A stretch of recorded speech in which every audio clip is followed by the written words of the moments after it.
Well, good day, viewers. Today we have a 2007 Chevy Silverado 2500 HD with a 6.6 Dirty Max. And it's here because there's a number of warning lights on the dash. A major concern is the brake warning light and ABS warning light.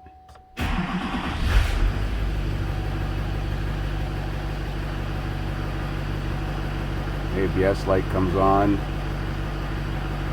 low washer fluid, and then the brake warning light comes on. I think first and foremost we're going to check the brake fluid level, then we're going to throw a scan tool on it and see if there's any codes related to the system. So the brake fluid level is full, not that there couldn't be a sensor problem with it. It's a new vehicle, I don't think I've scanned this before. So we're creating a new record. I'll get the mileage after. Let's do a code scan and see specifically if the ABS module even communicates. Brake switch circuit, well that could cause it. Transmission code, airbag, door switch. I didn't see the ABS module.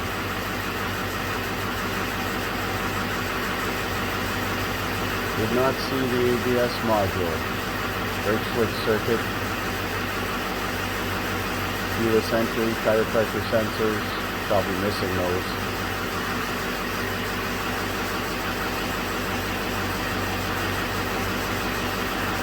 It's funny that, well, this U0121 in the transmission might be related to the ABS module. But I didn't see the ABS module communicate. Come on, Snap-on, we need a topology map. Get with it.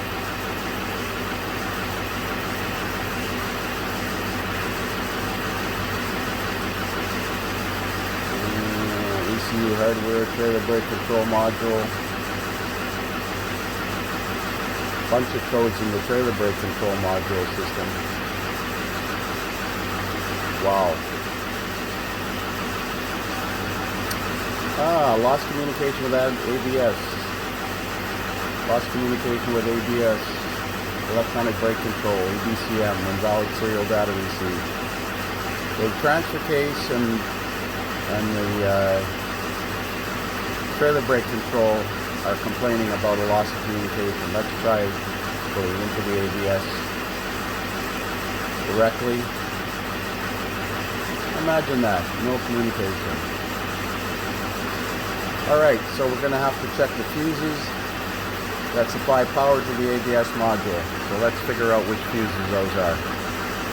So there's two fuses in here labeled ABS, fuse 10, which is 25 amps, and fuse 59, which is 40 amps, I believe, which are these two fuses here.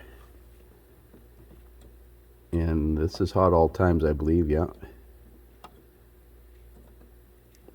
Now I've been burnt before, so I always pull the fuses out, especially on these fuse panels, because they have a tendency to corrode.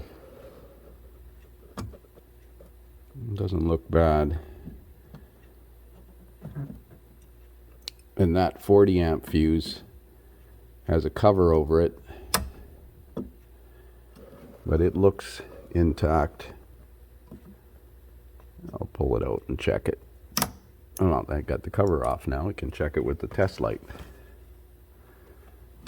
I know if you pull that 40 amp fuse, you'll typically get the red brake warning light. So those two fuses are good. I'm going to check the schematic briefly just to make sure that there's not another fuse in the circuit. I don't think there is, but we're going to have to put this up on the hoist and disconnect the ABS module and see if we have power and ground down there. We have communication with the trailer brake control module, which is behind in the network at the back of the vehicle, so I don't think we have a network issue here. So here's the OE diagram on Identifix.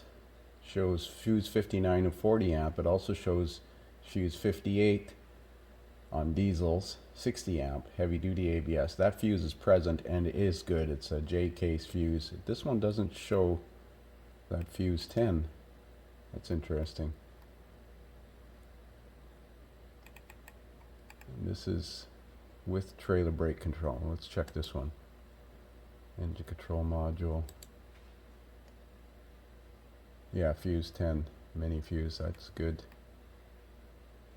That feeds the stop lamp switch. That's interesting. We have a code for the stop light switch, but that doesn't prevent communication with the ABS module.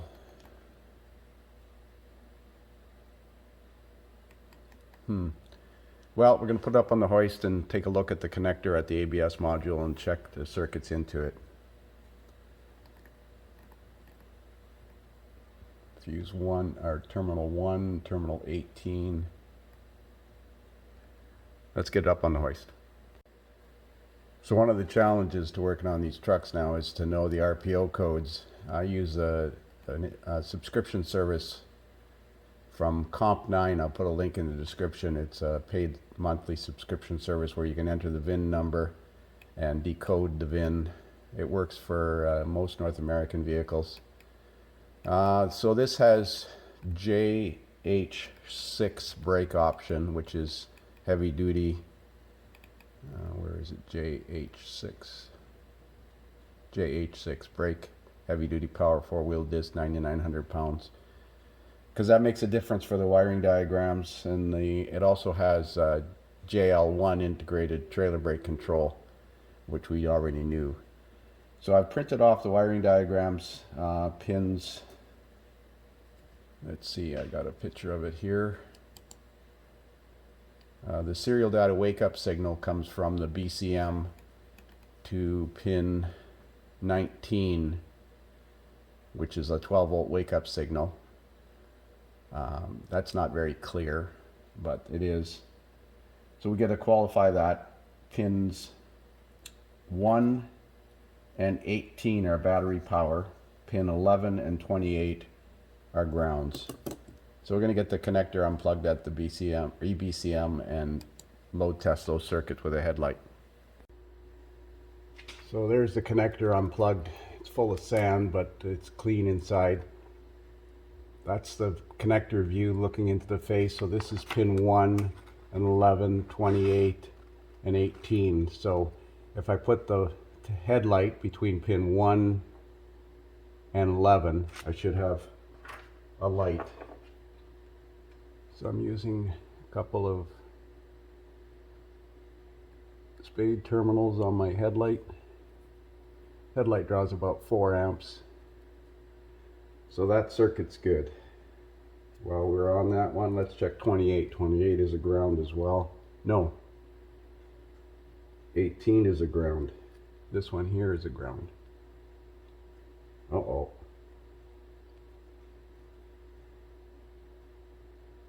Huh. This ground is not lighting the headlight. As you can see, there's the light. But this is a ground too, and it's not lighting the headlight. Let's check pin 28 for power and ground. Either that or I got the wrong terminals here. Did I write it down wrong? I wrote down 28 is battery positive, so let's see. 18 is battery positive. Okay, so this is power. These two are power and these two are ground, so my mistake. These two are grounds and these two are power. And pin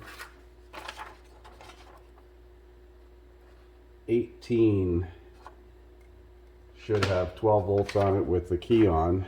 18 is, no, not 18, 19. So that would be this bottom row, that pin right there. So I need a small test light for that, and a 20 thou pin,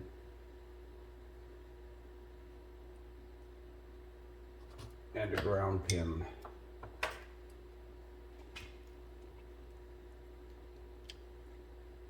So this is ground,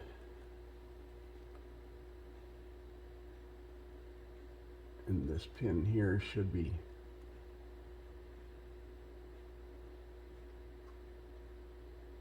should light this light.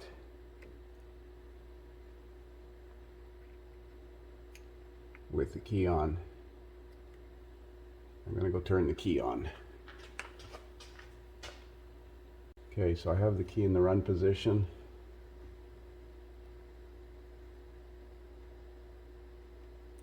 Got to make sure I'm on the right pin. Pin 19. 19, 20, 21, 22, 23, 24, 25, 26, 27, 28. Pin 19 is that pin.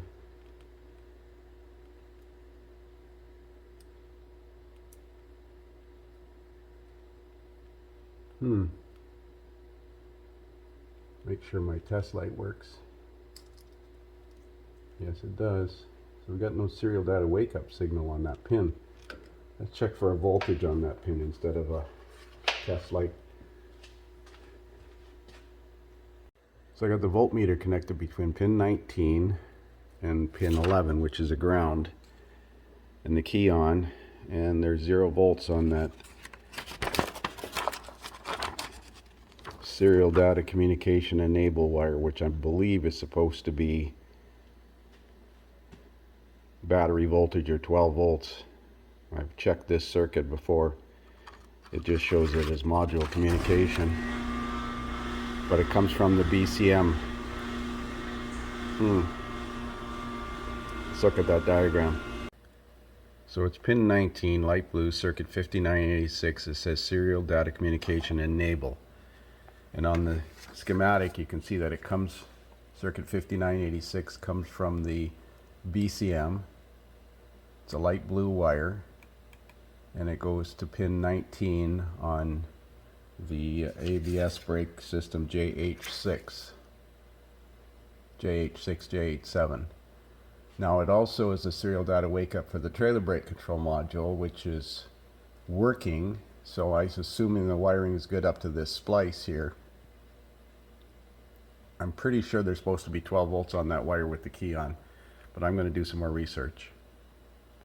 So here's a case history on Identifix for no communication with the ABS module, and the red brake warning light being on, and the fault code in the trailer brake control module for loss of communication. It says access electronic brake control module, verify power on red wire on terminal 35. Well, on this one it's not 35, but that's with JL4. The diagram labels the blue wire as data communication circuit, but is simply a body control module provided key on voltage. If the voltage on the blue wire is missing, locate an inline harness connector by the left-hand strut tower. What strut tower? Under the fuse panel. This will be 24 cavity connector with JL4, 12 cavity connector without JL4. Okay, I know that connector. That's right below the fuse panel. Well, we should have voltage on that wire. I'm going to look around and see if I can find this connector again. Where the hell did I have that wiring diagram? So here's a printed version of that diagram, and without JL4, assuming it's this one, it's connector 126, which is under the hood. But I'm thinking that that connector is fine because we do have communication with the trailer brake control module, and it needs that wake up signal too. So I'm thinking there's problems between this splice and the EBCM. But we're going to look at the EBCM wiring closer and see if we can find an open in the wire. Light blue, 5986 light blue, pin 19. So I like to open the harness here with a seam ripper. Cut the tape. Usually where it breaks out of the harness is always a suspicious area. Lots of sand gets in here and it creates a friction and rubbing sensation, and it itches through the insulation, and then once the insulation is compromised, not that many blue wires in here. There's one right, look at this. right there. There it is right there. I don't know if the camera's picking that up.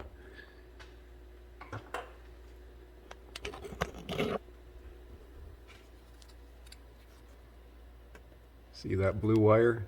That's the serial data wake-up wire. Well, that shut the key off and fixed that wire. So take the back off the connector, blow the sand out of there. There's all kinds of sand in here. Gravel, sand, dirt, rocks. But there is the wire that's compromised. Fortunately, we have enough wire here to fix it by the looks of it. Maybe add a little piece. But there's so much sand in here.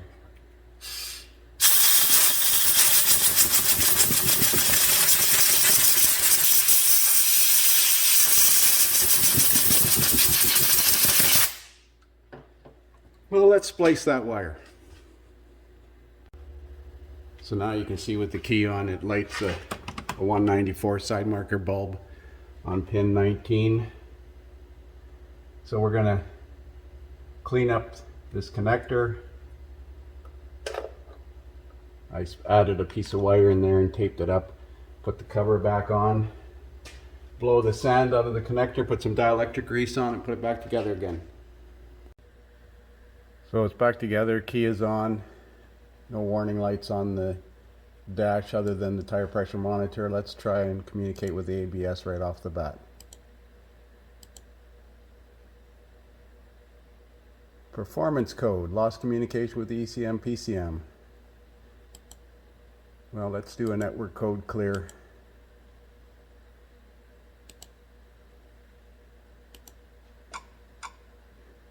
I'm sure this one's going to be okay now. We got to investigate that brake switch code because it may have a faulty brake switch. This is a two-position switch, one normally open, one normally closed, and if one of them fails, it sets a code. It could affect the cruise control operation. If both brake switches fail, then you won't be able to get out of park.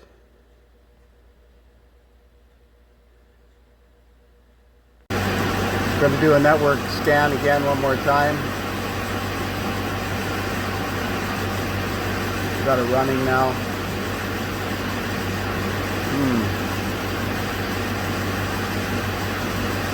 Those codes are in history. I wonder why they didn't clear.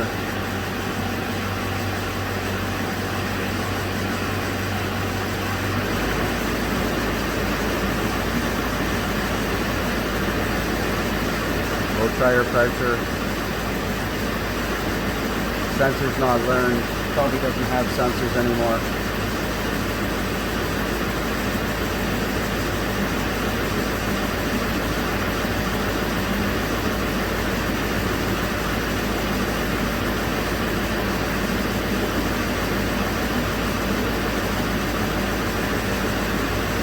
So I'm going to go into the ABS and try and clear the codes directly from it.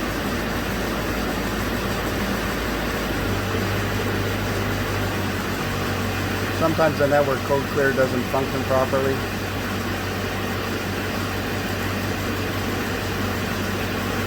Cleared now. They were both in history, so.